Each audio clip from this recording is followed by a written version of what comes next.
Hello, everyone. This is criminal profiler Pat Brown. And yesterday, I was told by someone that Court TV had another show. They had experts on analyzing the Gary Oliva, his handwriting in comparison to the Ramsey ransom note. And they were kind of excited because they said, these were forensic handwriting experts, and they truly believe it's Gary Oliva's handwriting.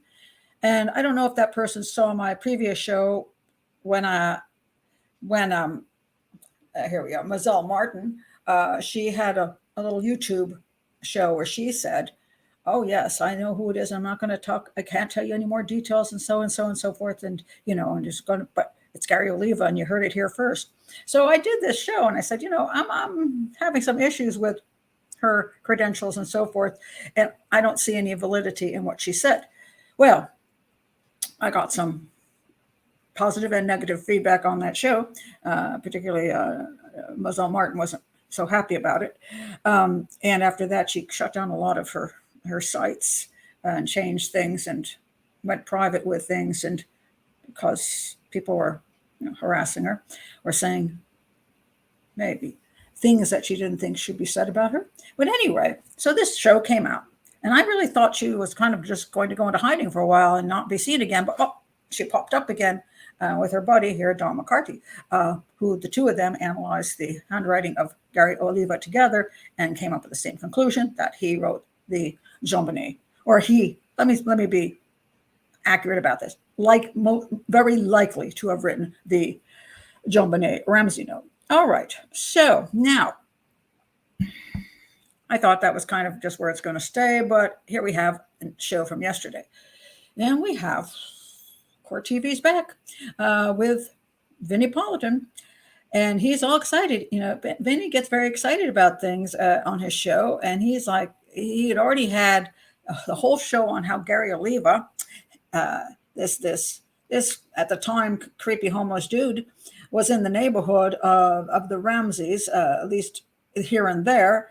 And Gary Oliva allegedly confessed to killing Jambonnet Ramsey. And so he was like jumping up and down about that. And he had John Ramsey on there talking about it. And now he's back with this show. And again, he's very excited. He's like, oh my gosh, now we've got, the handwriting. And now let's get some more on the handwriting analysis. And here is Mozelle Martin and Don McCarty popping up again.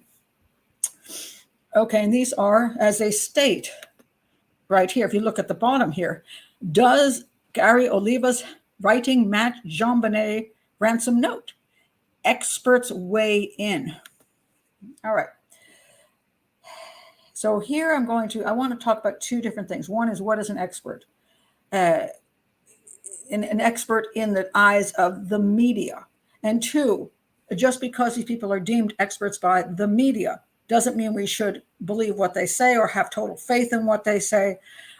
Does anything they say hold any water? And I can tell you this from the media. The media does not vet the people on their shows. They do not. They will grab somebody and chuck them on one of their shows in a heartbeat, won't check out any of their background, any of their credentials, and they'll call them experts. How do I know this? Because back in 2003, I got a phone call from the media. I can't remember now whether it was MSNBC or CNN. I think it was MSNBC. And they were in need of a criminal profiler in the next 30 minutes because their guest had backed out. And they went online and they found my website, and they called me up and said, can you be at the studio right away? We can't even send a car for you. So, hey, can you just get a taxi and we'll reimburse? Okay, so I jumped in the car. I'd never been on TV before. I'd been on local, I think, a couple of times, but nothing national. And I jumped in the car, and I arrived at the network, and they raced me in. I had to put makeup on myself in the car because they didn't have time for makeup or anything. So it raced me in and threw me in the studio, mic'd me up, and then somebody said, and here we are with criminal profiler Pat Brown. And I'm like, hello. I don't know who I was on with. And they asked me questions, and I answered them. And I answered them well enough that the producer was thrilled. And from that moment on, my phone just started ringing and ringing and ringing. I started getting requests from every single network.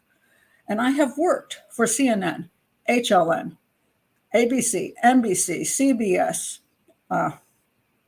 Fox, Canada AM. I've worked for Sky News.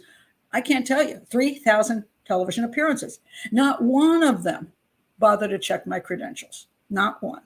They had no freaking clue who I was. That's just a reality.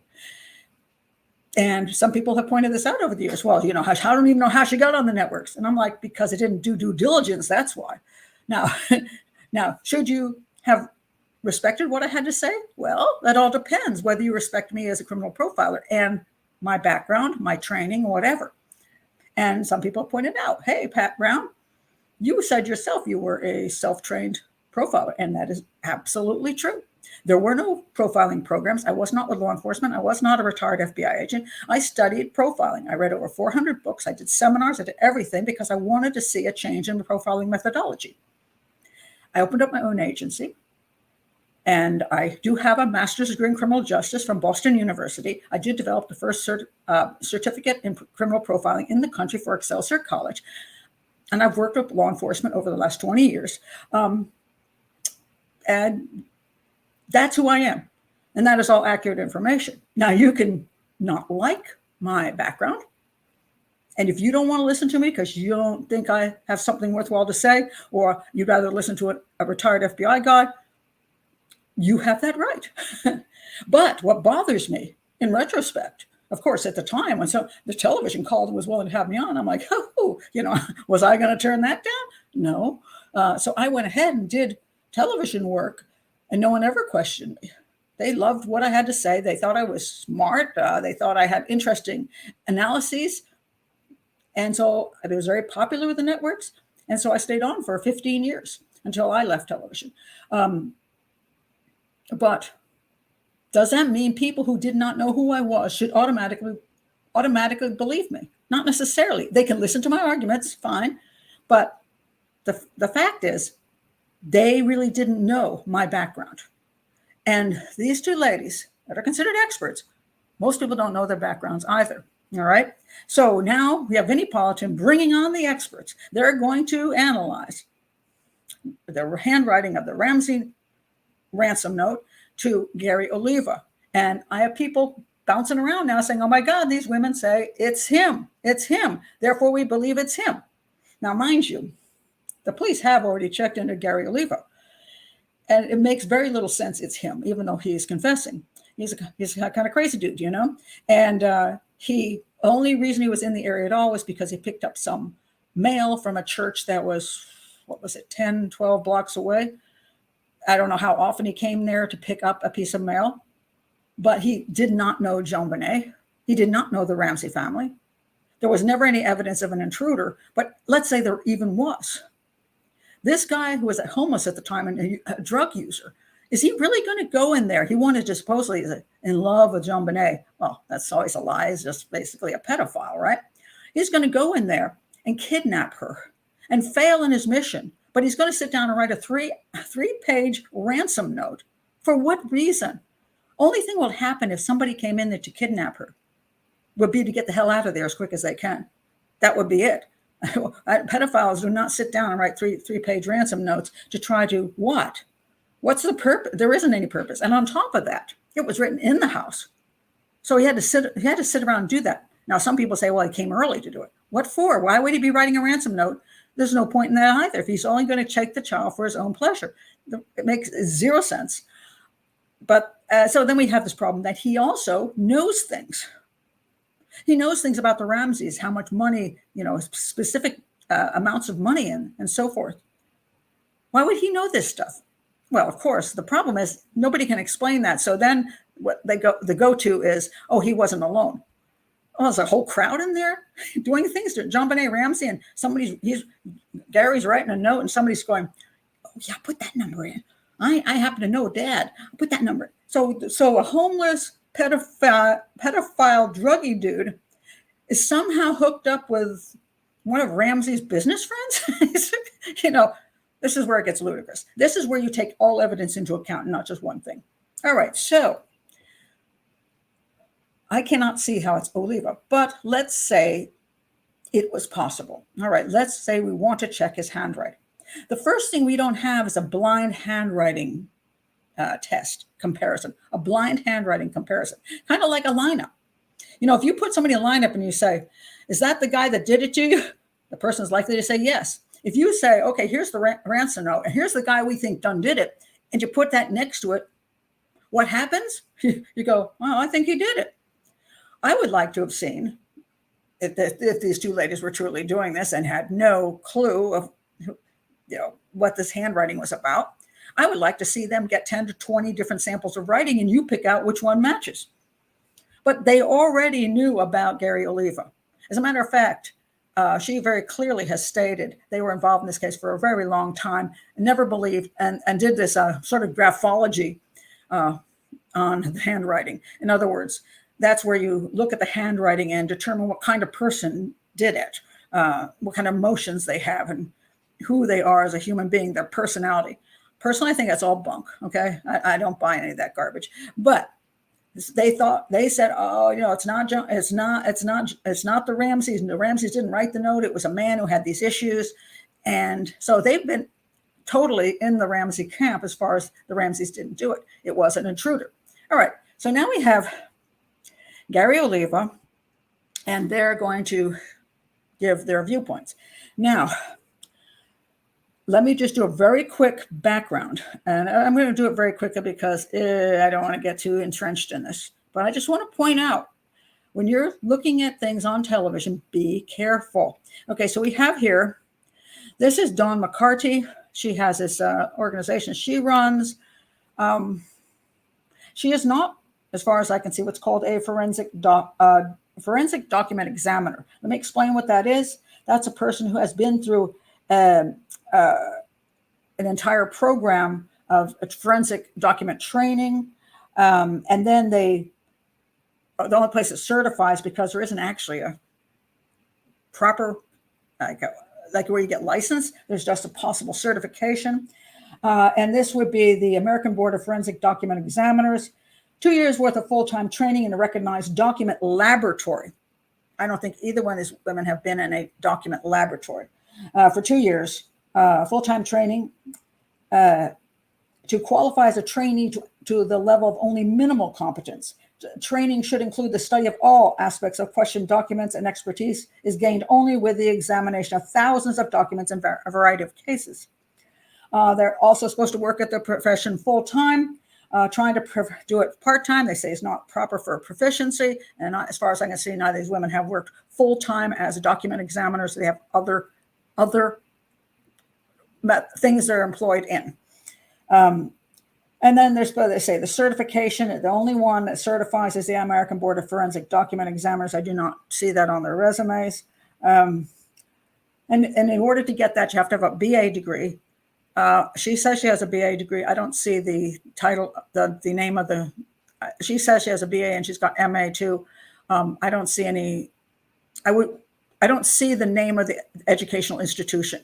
That bothers me because I always think that's something you brag about. That's something you want people to know. You want them to know where you graduated from and when you graduated, so they know theoretically that you're legit. You can lie about that, but it usually is in your CV and it's not there. So, but she says she has them. She also says she has them. She says she has a doctorate. She's got even a PhD. And I'll stop in a minute on whether I think any of that's legitimate. Also, then an additional 2 years of completion of 2 years full-time training program at a recognized document laboratory, not your own personal place. An additional 2 years of full-time independent document work, full-time practice of forensic document examination, and pass a comprehensive written and oral examination. Okay, and it goes on and on. Do these women have this? Not that I can see. And if they would like to correct me and send me that information, fine, and I'll do another video. Now, obviously, if somebody's going to say, but Pat Brown, you just said you were self-trained. No, absolutely. Absolutely. I was already in my 40s, and there was no program in criminal profiling in the United States of America. There was some in psychology, which doesn't actually address all the issues in criminal profiling because most of it is actually crime scene analysis. And then there's forensic pathology, which is too much too much dealing with dead bodies and not with the actual crime, but you do need to know some of that. And then there's law enforcement type of courses and crime scene analysis stuff, which it floats around, but nothing altogether. So I plowed through everything I could in all of these areas in order to learn all of these things. And I also was working at the time in the beginning as a medical sign language interpreter. So I was in the hospital like 20 in the emergency room constantly. And there I dealt with psychology. I was interpreting it, but I was like watching everything that was going on. I watched all the surgeons. I did police cases. I did psychiatric cases, all kinds of stuff. So that was kind of one of the things I did that helped me understand a lot of things in the field. Now, again, some people can say, well, that's just not good enough, Pat. Well, alrighty, but I'm not against somebody training themselves. I believe these women, as far as I can see, they train themselves, mostly in graphology, but then they're also saying in handwriting analysis. I'm not knocking them for that, but I'm just saying you got to be cautious of what people say and what people think you are when you come out and say this an expert. This person thinks, oh my goodness, you've worked with the government for 20 years. You've worked in law enforcement for 20 years doing handwriting analysis. Not necessarily so. Where did Vinnie find? Well, Vinnie doesn't find anybody. Vinnie just shows up at the show. The producers find these people. They're all over the internet. They're all over YouTube. And when they see somebody interesting, they call them up and say, hey, can you be on? And now that you don't have to go to studio, you see people just sit in their own houses now. They don't have to send you a limo. They don't have to do hair and makeup. They don't have to pay for an uplink studio if you're not in a major city. So, hey, now pretty much they can grab anybody and they can have that person on the show within seconds, costs them nothing. And that's where they're at. And Vinnie is just told who's going to be on a show. And he has to go, okay, I'm excited. Let me go along with it. He doesn't know. He gets very little prep. And they do, as I said, no real research on who the people are and whether they're qualified to do this at all. So now, having said that, also, let me go to our other character here. And I call her character because she's quite a character. So we have Mozelle Martin, forensic handwriting expert. Okay, I just want to say this about Moselle. She did contact me back in March, and she said she had once talked to me in the 1990s, and I didn't remember that. And I didn't. So in March, she said she talked to me in the 1990s. I had no memory. And then we talked about some videos that were stolen on the internet and a couple of emails, and that was that. And quite frankly, when I did the show on her, I didn't remember her at all. I'm not trying to insult her. I just didn't remember. A lot of people contact me. But anyway, after the show, I read her book. This is Mozelle Martin's book, and just say PhD on here. I went through this whole book, and what I came up with, and I won't do a show on it today because I want to talk about the handwriting and analysis itself. But I just want to say, I could only find that she ever went to a community college, and she didn't. Couldn't find any evidence she graduated. I never found any evidence she went to any other major programs. She makes a lot of claims about being special agent in the U.S. Fugitive Service, which I find hard to believe. She apparently worked in a prison, but she lost her job when she was convicted of fraud. She claimed that there were serial killers trying to kill her, and that's one of the reasons she had to quit some of these working with law enforcement because it was too dangerous because the serial killers were threatening her. I've never been threatened by a serial killer yet. She makes claims where she's working for training law enforcement, and she's training them here and in Mexico, and she's making in Mexico's $5,000 a day. I'm like, what? Who gets $5,000 a day in Mexico for a training session? I'm not believing this. I'm sorry. And then she claims she's making $1,000 to $2,000 a day or something like that in the U.S. training, which is quite hefty. And I don't know how you do that without having all the qualifications and the degrees. But she doesn't mention any names of any places, so that's concerning to me.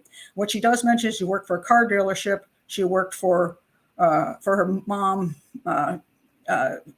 managing people who lived in their like a rental hotel type thing.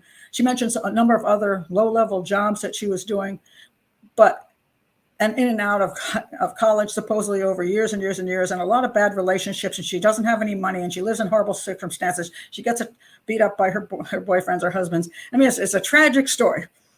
And then there's poltergeists in her home too. So anyway, interesting book. I'll sell it for The Invitation. One of the most fascinating books I've ever read. One day I might go into a full thing. But is she self-trained? Yeah, she says she's been training herself since she's 11. Okay. Well, let's go with it. All right. So now let's go to the actual analysis of the handwriting. And this is where oh, Lord. Yeah. Let's look at things. So the claim is this, that they looked at as many documents as they could in order to see if things match to the Ramsey note. Okay, so just basically, let's throw this up here. Ramsey note on the left, and this is Oliva on the right. Okay, now, on one hand, the concept that you're going to review so many documents to make sure you're being fair, that you're not just looking at one document, but many documents, seems reasonable. But on the other hand, maybe you're looking at many, many documents because you're trying desperately to find things that match the original, the handwriting that you're trying to see if it's matching to. So which one is it? Are you just searching and searching and searching for something that says, oh, these go together? Okay, so I'll show you some examples that they showed on the show, which just amused me terribly. Okay, so one was that he wrote the letter A. So on the left is the Ransom note, and on the right is Gary Oliva. And these look like they could be similar, right? Because it's a kind of a funny looking A. And then what they do is they put the A, then they put the A over on top of it to show you how exactly it matched.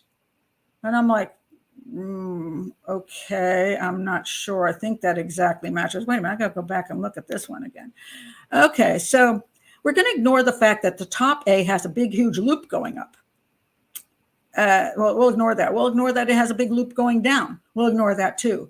We'll ignore the fact that actually they don't match. And one of the things I brought with me is it's this board here. Okay. So I'm going to make some A's.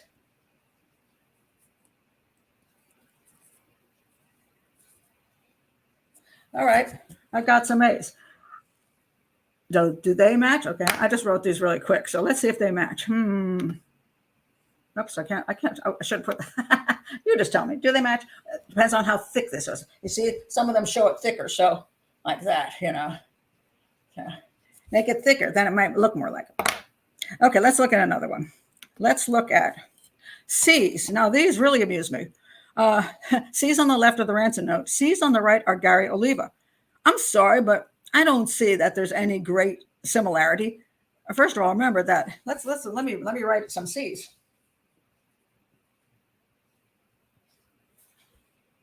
Here are some C's. They look slightly different, each one of them, depending on what paper you got it off of with me. All right, let's look here again. I'm sure my C's could match some of those. So what they do is they take the C's on the right and they put them over the C's on the left. And here we go again. You see the C on top? Wow, that matched supposedly because it curved the same way. See, and you have to look for the right C to put on top of the C on the left so that it comes close-ish. All right, here's some more stuff. These are L's. They were very excited. Oh, this is Moselle said this. Very, very excited because the L's, oh my God, they're so similar and they were like the same width apart.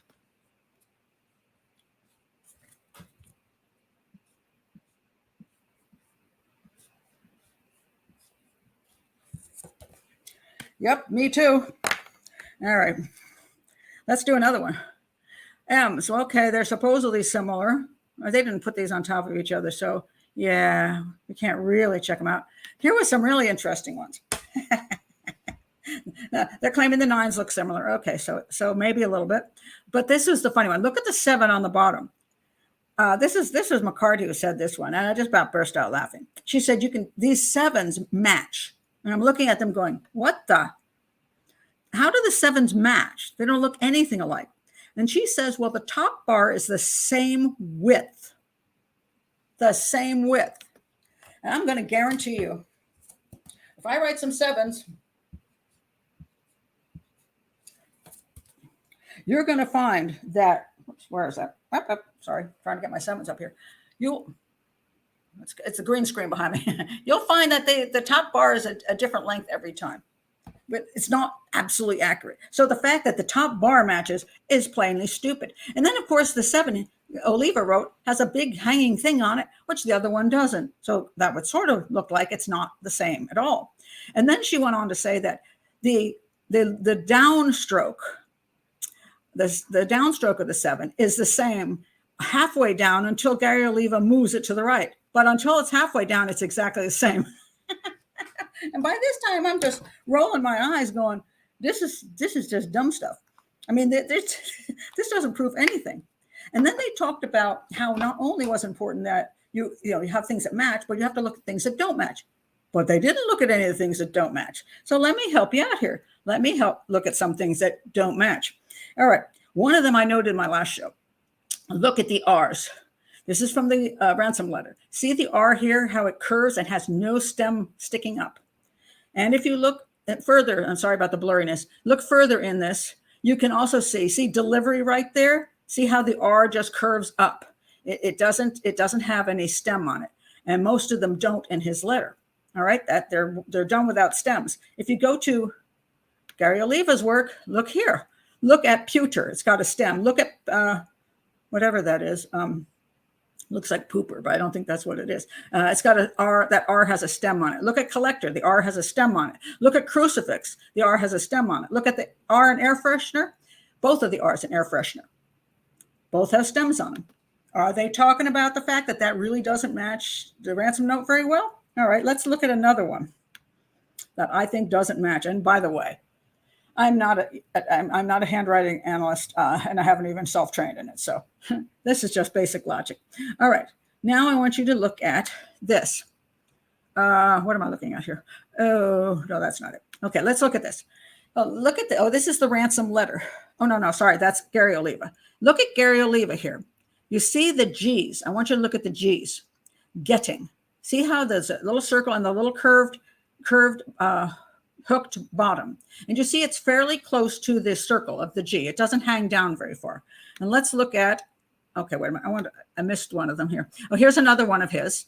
This is also Gary Oliva. Look for the G's. You see the G in, let's see, a go. The G is kind of curved up near the circle. Let's see, hope you like something I sent you. I wanted you to read the letter. I got, look at the G in got. And you'll see again, it curves up nicely, right? Almost tucked underneath the circle part. And then I got, so I get, and then get to on the bottom line also has the G with the curve right up underneath it. Now let's look at the Ransom note. Look at remaining. Look how low that G is. It doesn't curve up under there at all. It goes way down. All right. And look at this one. Sorry, this one.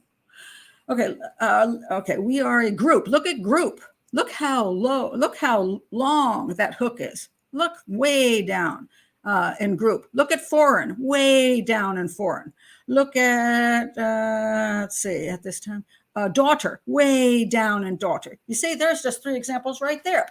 That Gary Oliva wrote his G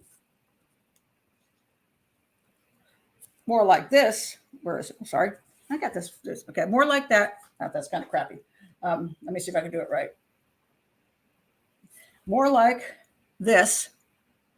And the Ransom note is more like this. More than once, over and over again. Okay, so that's not matching, is it? All right, so they didn't talk about anything that didn't match. They just try to pick these letters out and stick them on top of each other and say, see, it matches. And a lot of times it didn't match very well at all. So I'm not impressed by what they've shown us on this show. All right. I'm not impressed at all. I'm not saying they don't have training of some sort, even just self-trained in handwriting analysis. I'm not saying they don't do some good work. I don't know. I haven't seen all their work. I just question their level of experience in certain things and whether they have agendas going along with them, which is the McCanns are innocent and we like this Oliva dude. So we're going to now subjectively, because once you start believing something, you lose your objectivity. Are we just going to start finding ways to match his handwriting to the Ransom note? And is it also because you can get on TV saying that? Because when you have something exciting to say, You will get on court TV because they don't care about the truth and they don't care about facts. They care about having a fun show that will get a lot of viewers. That's their interest. Been in the business way too long, and that's why I'm not in it anymore. I like to be here where I can, I can speak truthfully and I can show you as many facts as I would like, and I'm not controlled by a television or essentially muzzled by television. But that's the way TV works. So all I'm telling you is be very careful when you watch shows on TV where experts, and sometimes these are the same type of experts that show up in court. And you got an expert for the prosecution that says A happened, and the expert for the defense says B happened. And they're two totally opposite things. How could two totally opposite things happen? Well, either because one person is incompetent or one person is a liar and just collecting money. That's the way it works. Television, same thing. They have an agenda. They want an exciting show. So what do? They bring on people. They're really into this Gary Oliva thing. It's got legs. So we have Vinnie all excited and he's like cheering it on. And then we have these people coming in now. I don't know, the friend who supposedly he told, and he's getting all this kind of airtime. And then this guy, I forgot who he was. But, these people are all getting on air. They're all excited to be on television. They can promote themselves. They can promote their books or their whatever, their work. You can get famous, all these kind of things. People do TV because it benefits them. So it should be TV being journalists. It should be up to them to do due diligence to have shows that have a reasonable amount of credibility. But credibility is flown out the window. They don't care. It's entertainment. And so be careful when you watch these shows, what you just automatically buy. All right. And if you have an expert on there, either check out their credentials or at least find out about them. Or if not that, at least listen to them and say, do they make sense? All right. Is it logical? Rather than just jump on board. And so for myself, regardless of whether anybody's self-trained or trained someplace, I don't really care, except for I don't like lies. I don't like people misrepresenting who they are and how they got there. And that concerns me because that's not okay. But I just didn't find this very convincing at all. And so I hope you like my demonstration. I hope you learned a lot here. Yeah, I'll see if Moselle ever sends me the CV, because if I'm wrong about this, and by the way, we're talking about, I just want to mention this in, this book is 467 pages. And I would say 447 pages, almost the entire book, is all about her tragic life, at least what she claims is her tragic life. And very little, maybe only 10, maybe only 5, I probably exaggerate, maybe only 2 pages, if you put it together, have anything to do with her handwriting analysis, her work in the field, or her college. 2 pages out of almost 500. So there's a lot of stuff in here that is interesting, but not very supportive of what she says she is. Moselle, you want to send me your CV? You want to send me proof of anything? I'll come back on and I'll say something and say, hey, I wasn't right about that. She really does have a PhD, but it's not in your book. And I tend to believe people. When people write a book and it's their own book, it's an autobiography, I'll believe you. Moselle, I believed what you said in the book. Okay? So anyway, thanks for being here, everybody. If you're new, please do subscribe to the channel, like the video, and share. And we'll see where all of this ever ends up. And sometimes, by the way, what will happen is this will just, after they play with this little story for like a couple of weeks, it'll just vanish and you'll never hear about it again.